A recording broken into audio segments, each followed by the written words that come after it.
a ouvert ses portes en 1990 dans une toute petite ville, un tout petit village finalement du comté de Portneuf qui s'appelle Saint-Casimir, où en 1997, on a choisi de professionnaliser les services, où plusieurs professionnels se sont jumelés à l'équipe et où en 2000, on a choisi pour une question de réinsertion sociale, parce que vous comprendrez qu'à Saint-Casimir, une petite population de 1000 personnes, se réinsérer, ça devenait difficile.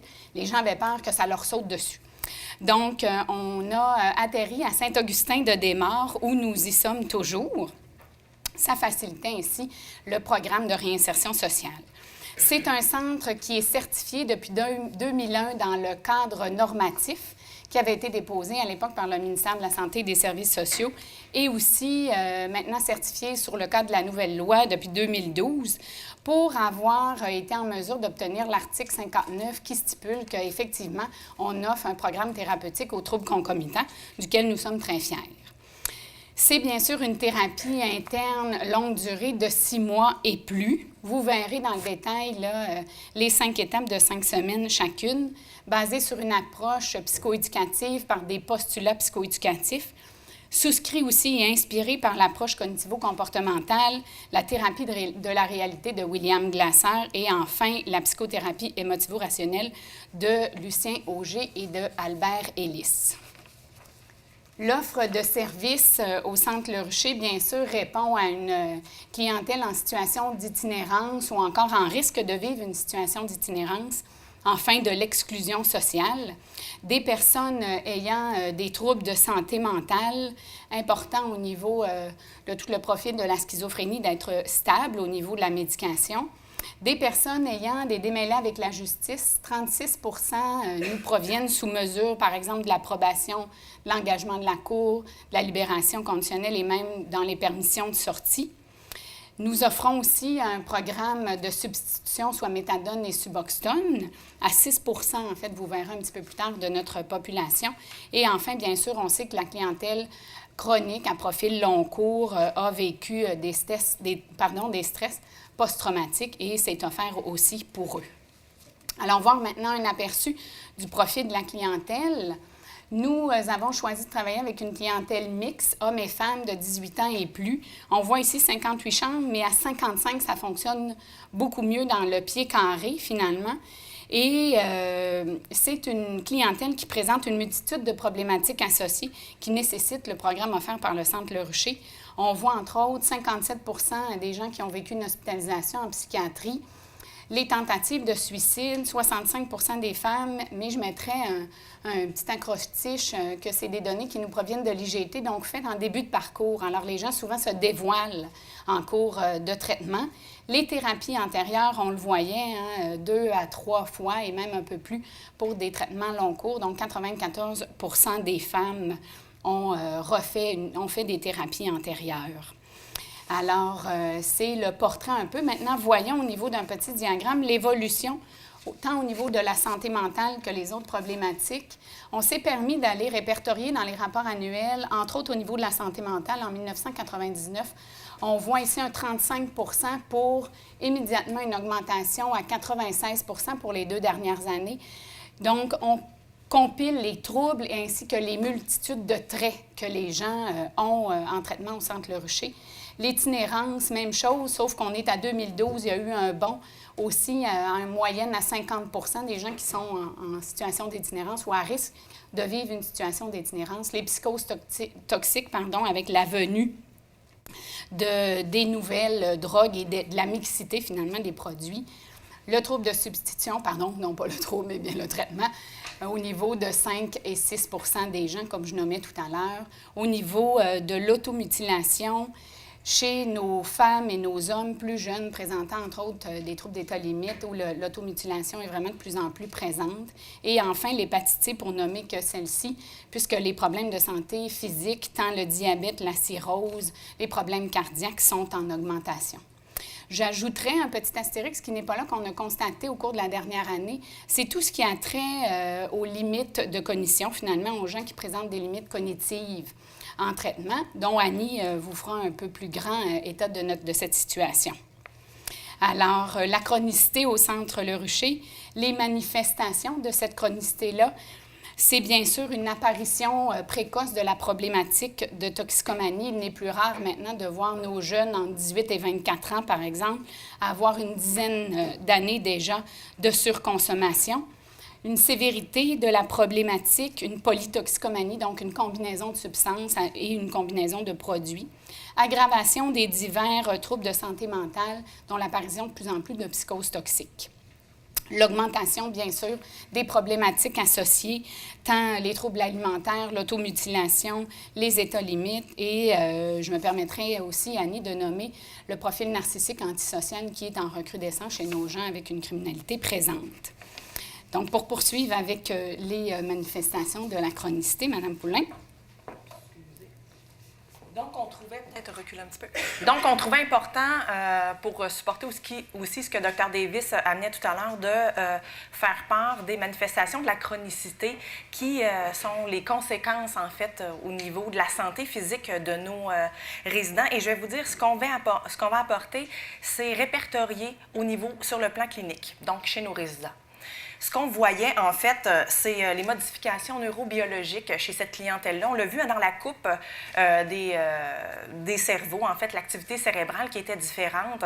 On voit une modification au niveau neurobiologique. Je ne veux pas faire état d'un cours de pharmaco 101, mais quand même, on voit que tout ça amène une augmentation de la prise de risque. Il y a une modification au niveau des lobes frontaux qui fait en sorte, c'est comme si notre clientèle présentait des symptômes associés aux troubles déficitaires de l'attention. Donc, toutes les fonctions exécutives sont affectées et ça a un impact direct dans le traitement qu'on va offrir, puis aussi dans les moyens qu'on va mettre en place pour faciliter, je vais dire, l'adhésion au traitement, mais aussi l'intégration des notions qui vont être apportées. Donc, il faut en tenir compte auprès de cette clientèle-là. Quand on parle de chronicité, on parle aussi de toute la vulnérabilité au niveau de l'axe du stress, un axe du stress qui est particulièrement survolté. On le voit aussi dans l'hippocampe qui est notre disque dur. On voit une atrophie à ce niveau-là, puis aussi de l'amygdale qui, dans les compositions de stress chronique et des états post-traumatiques, qui est hyper réactive. Donc, on doit tenir compte de tous ces éléments-là dans le traitement parce qu'ils vont avoir un impact direct donc, dans la réinsertion sociale par la suite. Donc, j'aimerais qu'on retienne aussi les difficultés. Valérie parlait au niveau des limitations cognitives, mais on le voit vraiment de plus en plus. On doit adapter nos façons de faire pour, je vais dire, ces gens-là qui présentent une difficulté de rétention de l'information, de mémorisation, une capacité d'apprentissage qui est réduite. Donc, on doit vraiment mettre des moyens en place pour contrer cette chronicité de cette façon-là. Donc, je vous ai mis rapidement une boucle de rétroaction négative au niveau de la dépendance, qui est vraiment une façon de diminuer l'anxiété, donc qui est une forme d'adaptation au stress. Donc, elle devient une solution, mais aussi elle génère, comme je viens de vous le mentionner, elle contribue au problème de survoltage du système nerveux central. Donc, on est vraiment dans cette spirale-là de la dépendance, de la suétude qu'a démontré Stanton Peel, mais qu'on doit justement pallier par différents moyens. Voilà. Donc, on va vous présenter la chronicité et ses enjeux auprès de la clientèle. Excusez-moi. Alors, les enjeux premiers étant bien sûr le taux de succès, finalement, la difficulté trop souvent répertoriée de terminer la thérapie. Or, ce qu'on constate, c'est 2 à 3 reprises, les gens reviennent au centre pour compléter le traitement. Bien sûr, ils partent à mi-parcours, par exemple, avec des outils, mais afin de vivre un succès, c'est souvent de 2 à 3 fois. Les rechutes aussi sont plus fréquentes. On a choisi de travailler différemment avec les rechutes parce que si on recule en 1990, où c'était une communauté thérapeutique, c'était interdit. Tu choisissais de ne pas arrêter de consommer si tu rechutais. Maintenant, on le traite de façon différente. Les besoins de soutien sont plus importants maintenant à l'extérieur parce que la clientèle finalement suscite une dépendance. Elle devient dépendante de la ressource de par l'encadrement qu'il est offert aussi, de par le lien qu'il crée avec les intervenants. Ce qui fait que quand c'est le temps de référer quelqu'un dans le profil clinique des gens qu'on rencontre, c'est souvent une surutilisation des ressources où les gens ont été parfois expulsés par des comportements inacceptables des ressources que ça crée finalement l'itinérance. Donc, la complémentarité des services vient jouer un rôle très, très important à ce moment-ci, puisqu'on le sait, même si c'est une thérapie de 6 mois, les gens peuvent demeurer 7 à 8 mois, et éventuellement à la reprise de certaines étapes de 5 semaines chacune. Parce que ce qu'on sait, c'est que les clients qui sont à vos endroits, ils sont aussi chez nous, et l'inverse est vrai. Donc, ce sont sensiblement les mêmes clients que l'on se partage. L'équipe clinique et ses enjeux, d'autres enjeux se présentent là, à ce moment-là. Donc, il y a de nombreux enjeux. De par le traitement intensif, ce que j'aimerais vous retenir, c'est la proximité constante de la clientèle. Donc, c'est un milieu de vie, de réadaptation où on est pendant 6 à 8 mois en présence constante avec cette clientèle-là. Donc, il y a différents enjeux qui font état de ce traitement particulier. Donc, l'intervenant doit maintenir une distance professionnelle qui est difficile par certains moments, de par, je vais dire, les transferts et les contre-transferts qui émanent de ce milieu thérapeutique-là. On a 33 de notre clientèle qui présente un trouble de personnalité limite, mis à part les autres troubles de la personnalité. Donc, on peut dire que c'est un milieu de vie qui est très, très intense. De mon focus group, lors de ma maîtrise en intervention toxico, est ressortie toute cette surcharge émotive-là. Donc, les intervenants se sentent surchargés, se sentent constamment sollicités au niveau émotif. On a beaucoup de traumas au Centre Le Rucher. Un grand nombre de notre population a été abusé sexuellement, tant chez les hommes que chez les femmes. Et là, on a vu à travers les vidéos, il y avait plusieurs de nos résidentes qui nommaient la violence, etc., la prostitution. Donc, on voit vraiment la répétition de ces traumas-là qui fait que, dans le milieu de vie, tout ça ressurgit et l'intervenant doit composer avec cette charge émotive-là. Donc, on voit que ces intervenants-là sont plus en risque de vivre un trauma vicariant ou des situations d'épuisement professionnel. Donc, vous allez voir dans les moyens de contrer cette chronicité, on doit mettre en place des moyens aussi pour soutenir cette équipe clinique et les enjeux qui y sont reliés. Donc, les moyens pour contrer la chronicité, on en a parlé aujourd'hui, ça faisait partie de la présentation, mais on voit que ça demande des traitements successifs. Donc, c'est au contact de multiples intervenants, de multiples ressources que finalement notre clientèle commune finit par s'en sortir et développer des moyens pour mettre fin à leur cycle de dépendance. Donc, on va vous présenter, nous, les forces de notre modèle que vous voyez à l'écran. On a des pochettes sur la table centrale avec des dépliants et une présentation PowerPoint pour ceux qui ne l'ont pas. Donc, tout va être détaillé dans chacune de ces forces-là.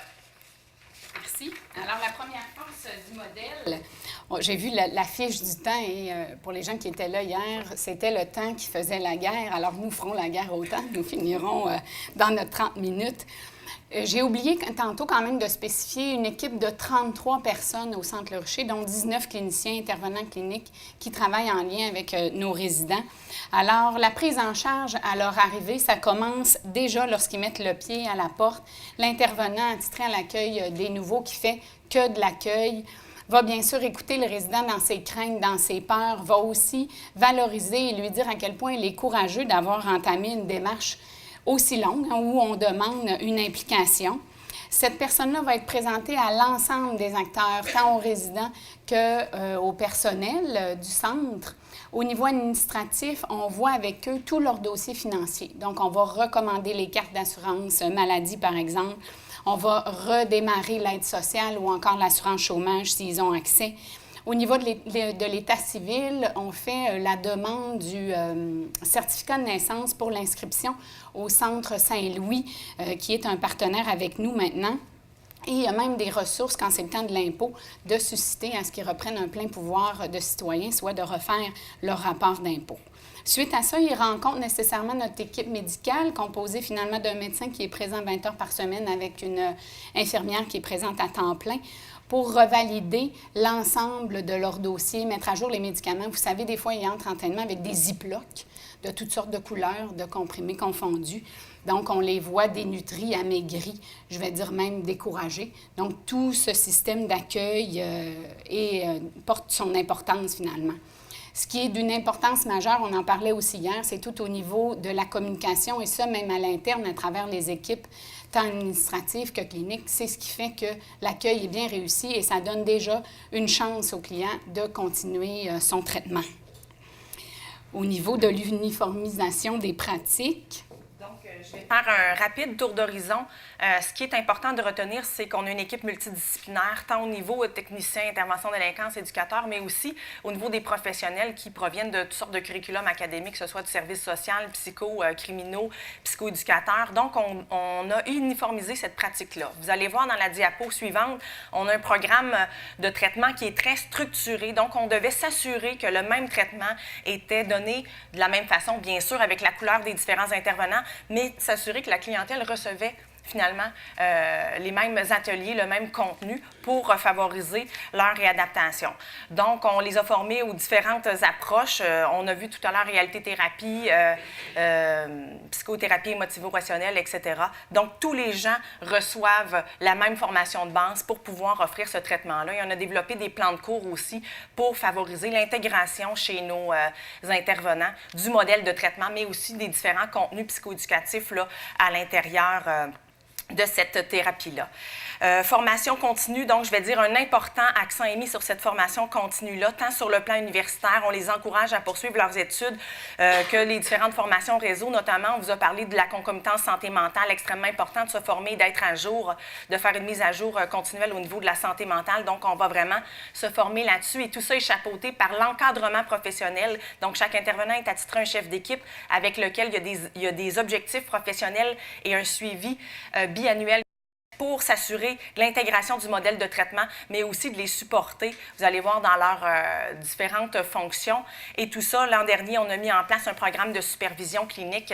On vous a parlé des différents enjeux au niveau de la surcharge émotive. C'est une clientèle qui est intense, qui est difficile. Donc, dans le but, oui, d'intégrer les trois savoirs, savoir-faire, savoir-être, mais aussi de leur donner un lieu de se déposer, un support et un soutien aussi au niveau émotif qu'on trouvait extrêmement important. Le descriptif détaillé dans les pochettes, je veux simplement mettre l'accent sur l'évaluation systématique qui est faite par l'UNIDEP et l'IGT à l'arrivée, d'autres instruments comme le CIWA également au besoin. Donc, de l'IGT, découle le plan d'intervention qui est révisé à travers chacune des étapes et aussi, à mi-parcours pour s'assurer qu'il y a un fil conducteur à l'intérieur de la thérapie, qu'on arrive justement vers une meilleure réinsertion sociale. Et je vais dire, depuis 2009, notre programme est reconnu par le ministère de l'Éducation, donc c'est une plus-value. Les gens ressortent avec un certificat, une attestation et un relevé de notes. Donc, c'est vraiment une plus-value, tant pour nous, mais surtout pour eux. Donc, ils sont très fiers de leur traitement. Un modèle de responsabilisation, en quelques mots, l'objectif premier de notre traitement est de les responsabiliser face à leurs idées, leurs émotions, leurs comportements, mais développer cette autonomie-là, donc cette prise en charge de leur établissement, donc dans leurs différents besoins, et tout ça dans le but d'augmenter leur confiance et leur estime de soi. Donc, j'ai développé un modèle un petit peu intégratif qui est issu tant du courant de la toxicomanie que de la santé mentale. Donc, ceux qui connaîtront Pierre Brisson, c'est le continuum des rapports d'intervention que j'ai modifié, par contre, avec le courant du rétablissement. Si on regarde les lignes du centre, en fait, quand les gens arrivent chez nous, sont complètement en perte de pouvoir et on les accompagne à la prise en charge à l'arrivée, comme on vous parlait, vers le partenariat, le faire avec, pour finalement aller vers une autogestion de leur rétablissement, une capacité d'agir, une capacité de pouvoir. Donc, c'est un peu l'esprit de notre modèle d'intervention. Ça va jusque-là, je sais que je suis un petit peu rapide, mais je vous garde réveillé.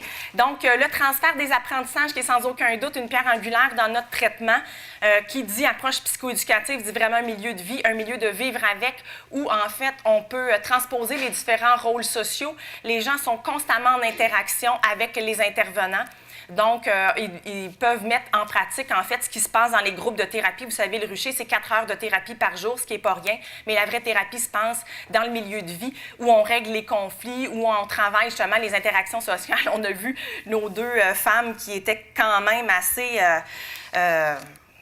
remplies de comportements, mais qui, ont évolué à travers les différents contacts sociaux dans le milieu de vie. Donc, pour développer des capacités qui vont être observables aussi et vérifiables. Le rôle de l'intervenant, écoutez, le rucher, c'est 19 cliniciens qui ont tous comme un peu la même fonction, soit d'être un modèle d'identification et, vous savez, le savoir-être propulse le savoir et le savoir-faire. Puis au rucher, ça prend tout son sens parce que les attitudes et le savoir-être des intervenants sont les principaux agents de changement. On est un peu on représente les premières figures d'attachement. Ce sont des gens qui ont eu des traumatismes en bas âge. Donc, quand je parlais de transfert contre transfert, on a une grosse job à faire aussi dans en rétablir et régler, contribuer en tout cas de façon à rétablir, je veux dire, toute cette sphère émotive-là et relationnelle. Donc, on a un rôle d'aidant et un rôle d'autorité. Donc, on doit avoir la capacité d'écoute, mais aussi de mettre un cadre clair avec des conséquences aussi qui vont être faites dans le respect, mais qui vont contribuer à faire des adultes plus responsables.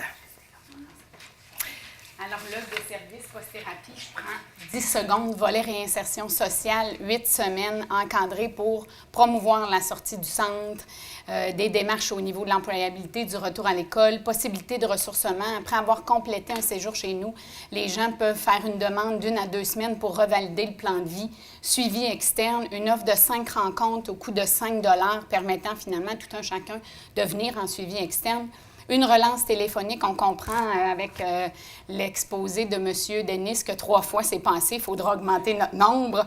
Et le comité des résidents qui est un nouveau chez nous du par et pour, par un des résidents que vous avez vu dans la vidéo, qui a 2 ans maintenant de sobriété et qui est en train de mousser ça selon en fait le modèle du rétablissement au niveau de la santé mentale. Je fais le pont directement avec notre dernier né, le comité des résidents, sur l'amélioration continue des services offerts. Je vais dire, une des forces du modèle est notre remise continuelle au grand désespoir de ma directrice générale, de nos façons de faire et de nos pratiques, en fait, parce qu'on doit toujours s'auto-évaluer et mettre en place des services qui vont répondre aux besoins changeants de cette clientèle-là. Vous savez, ça change vite, je vous apprends rien.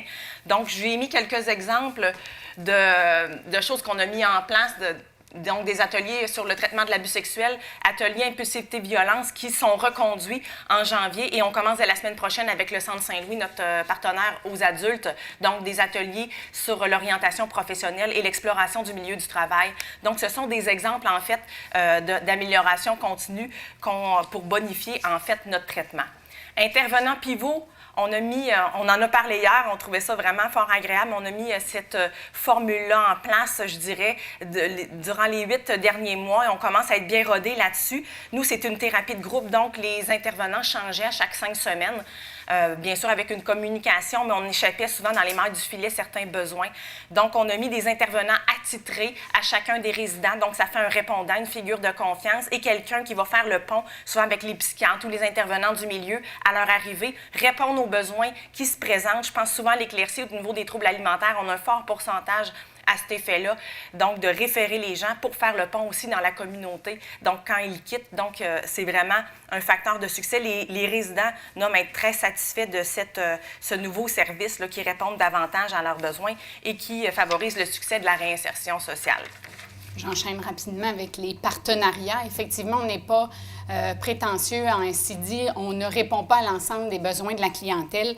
Donc, des partenariats avec Pêche dans la région de Québec en transfert d'intervenants toxico-santé mentale, Maison L'Éclaircie pour les troubles alimentaires, chez nos jeunes hommes, nos jeunes femmes de plus en plus présents, Centre de traitement le Faubourg-Saint-Jean au niveau de la supervision des états limites, accompagné de Mme Poulain. Bien sûr, on est un milieu d'apprentissage pour les gens au niveau cégep universitaire.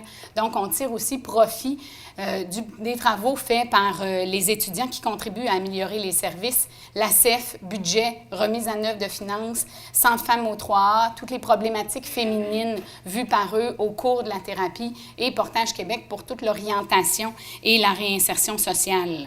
Bien sûr, il y a des limites à ce modèle et des faiblesses. Le processus d'admission, on veut bien cerner la clientèle. Est-ce que nous répondons adéquatement aux besoins de celle-ci? Donc, une mobilisation d'eux, de faire les démarches, d'aller chercher leurs documents, de les transmettre au sens. Et bien sûr, c'est des gens qui sont intolérants, finalement, à l'attente, souhaiteraient qu'on les rappelle immédiatement. Au niveau c'est important d'encadrer la subjectivité dans la prise de décision. Donc, Annie vient aussi superviser qui va être admis tant au niveau des troubles de santé mentale. Les troubles concomitants, on comprend au niveau de nos intervenants, difficulté d'application du cadre, puisqu'ils sont toujours en train de challenger. Et une des majeures étant la difficulté d'effectuer le suivi. Dans la première année, on sait qu'on en échappe plusieurs et que le pourcentage de sobriété est peu élevé. En fait, le roulement de personnel, je ne vous apprends rien, on en a parlé aussi hier, ce qui fait une difficulté pour la création de l'alliance au niveau de nos intervenants. Madame Poulain, les recommandations à la dernière minute. Donc, les fameuses recommandations, En fait, on a parlé hier d'intégration de services et nous, on le voit très clairement, mais je vais ajouter l'intégration de services dans le continuum de services, mais aussi tant dans les milieux publics que communautaires. Et de là, l'importance de se connaître, de connaître ce que chacun fait pour pouvoir bien coordonner, bien référer, mais travailler ensemble, de la désintox jusqu'à la réinsertion sociale. Je pense qu'on a une fluidité à mettre en ce sens-là. Le fameux partenariat, les formations croisées. Donc, dans le but de la complémentarité des services, donc on soulevait cette importance-là. On a nommé des initiatives ici qui peuvent être faites, puis quelquefois, ça ne coûte pas très cher, comme nous, en se prêtant un intervenant, bien, ça ne coûte pas un sou. Donc, on peut le faire aussi dans nos différents milieux de pratique et former nos partenaires, donc tout à fait gratuitement. Miser sur la préparation du retour à la communauté, en fait, de développer des mécanismes de rétroaction de l'information, je vais dire de demeurer dans le dossier quand on a un CRD qui nous réfère ou peu importe un milieu, une organisation communautaire. Donc, on va demander à l'intervenant référent de demeurer dans le dossier. On va faire de même parce qu'ils ont un lien de confiance avec ces intervenants-là. Et souvent, quand ils retournent dans leur milieu, bien, c'est important aussi de référer à ces personnes-là.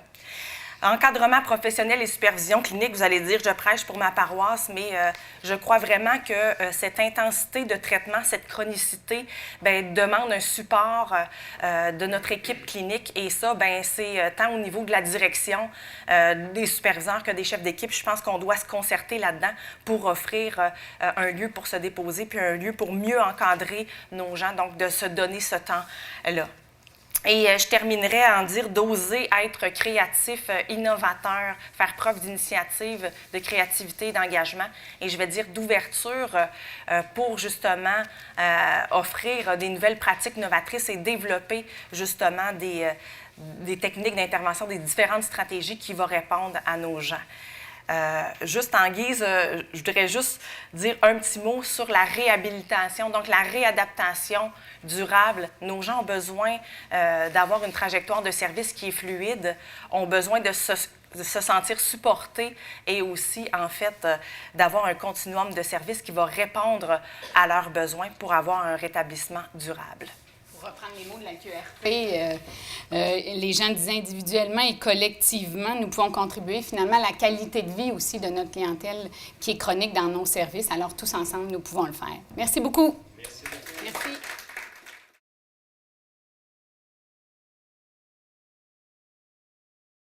En fait, effectivement, ce qu'on fait souvent à ce moment-là, c'est qu'on va parler à la personne aussi pour voir s'il n'y a pas quelqu'un de l'entourage qui peut subordonner finalement le financement jusqu'à temps de l'adhésion qui est de 4 à 6 semaines. Mais quand les gens ont déjà eu de l'aide sociale, c'est beaucoup plus rapide pour redémarrer celle-ci, effectivement. Donc oui, vous pouvez référer. Notre thérapie a été vraiment, je veux dire, construite pour répondre, entre autres, de façon efficace aux troubles de la personnalité puis aux traitements anxieux et dépressifs. Mais je vais dire, si vous lisez un petit peu le contenu puis de la façon que la thérapie est organisée, c'est en ce sens-là. Où c'est plus difficile... Puis là, on a justement un projet de recherche là, qui est mis en branle là-dessus. C'est au niveau des limitations cognitives, puis je vais dire les psychoses toxiques ou les symptômes psychotiques qui sont non stabilisés.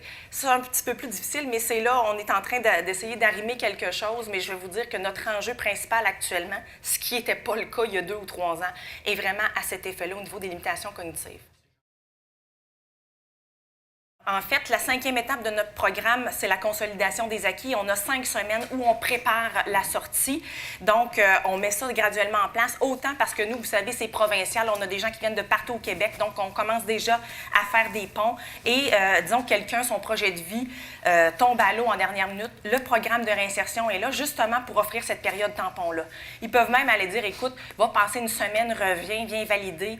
Chez nous, ils peuvent appeler 24 heures sur 24, même quand on les expulse, pour vous dire comment que le lien et l'alliance thérapeutique est importante. Tu peux appeler, c'est pas parce que tu as eu des comportements inacceptables qu'on met fin à ton traitement, qu'on demeure pas là, puis qu'on te reconnaît pas comme personne, mais c'est le même principe dans la fin de traitement. Donc, puis le ressourcement, écoute, on a quelqu'un que finalement sa femme l'a laissé, la totale, bien, il est revenu, c'était pas dans son projet du tout, mais on a quand même cette flexibilité-là parce qu'on sait qu'on a toutes sortes de surprises avec la clientèle. Donc, ça fait partie de notre suivi post-thérapie.